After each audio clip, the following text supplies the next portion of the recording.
दोस्तों, सबसे पहले मैं आप सबको 77वें स्वतंत्रता दिवस की हार्दिक शुभकामनाएं देता हूं। दोस्तों, 15 अगस्त के दिन भारत अपना 77वां स्वतंत्रता दिवस मनाने जा रहा है। देश को आज़ादी मिले 76 बरस पूरे हो गए हैं। यह दिन भारतीय स्वतंत्रता सेनानियों के सदियों के संघर्ष, बलिदान और दृढ़ संकल्प का प्रतीक है, जिन्होंने देश की आज़ादी के लिए अथक प्रयास किए। दोस्तों, इस वर्ष भारत सरकार राष्ट्र पहले हमेशा पहले थीम के तहत स्वतंत्रता दिवस मना रही है।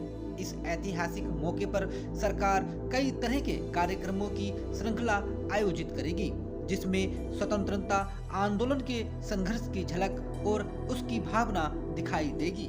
साथियों, 15 अगस्त 1947 यह वो दिन है जब हमारे देश को अंग्रेजों की 200 साल की गुलामी से आज़ादी मिली थी। ब्रिटिश राज में देश की जनता पर काफी अत्याचार किए गए। ब्रिटिश हुकूमत के जुल्मों से देश की जनता को छुटकारा दिलाने के लिए सैकड़ों स्वतंत्रता सेनानियों ने अपने प्राणों की आहुति दे दी।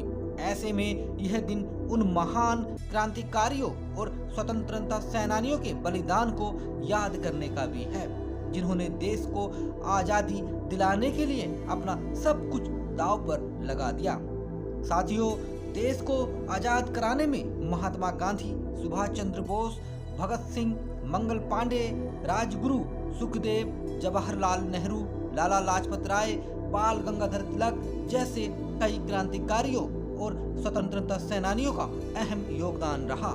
यह दिन इन सभी क्रांतिकारियों और स्वतंत्रता सेनानियों को नमन करने और श्रद्धांजलि देने का दिन है। साथियों, वैसे तो आज के दिन देश का हर क्षेत्र राष्ट्रीय ध्वज तिरंगे से भरा दिखता है, लेकिन राष्ट्रीय स्तर पर मुख्य कार्यक्रम दिल्ली के लाल किले पर होता है।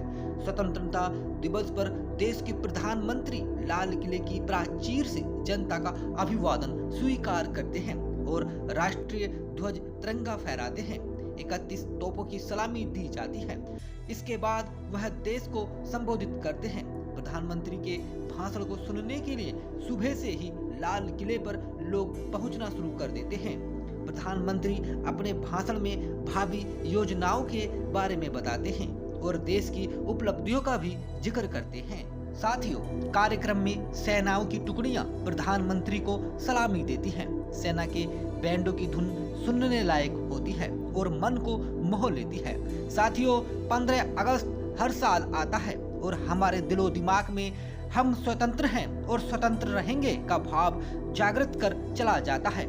यह सबसे बड़ा राष्ट्रीय पर्व राष्ट्र और राष्ट्रीयता की हलचल पैदा कर जाता है। वर्ष में राष्ट्र ने क्या खोया और क्या पाया का हिसाब बताया जाता है। भारत माता और भारत की स्वतंत्र सत्ता के लिए कर्तव्य का भाव जगा जाता है। साथियों, आइए हम राष्ट्र ध्वज को नमन करें, राष्ट्र के कल्याण के प्रति अपने संकल्प को दोहराएं, देश के विकास व सुरक्षा और देशवासियों के कल्याण के प्रति हमेशा समर्पित रहने की प्रतिज्ञा लें। साथियों, जय हिंद, जय भारत।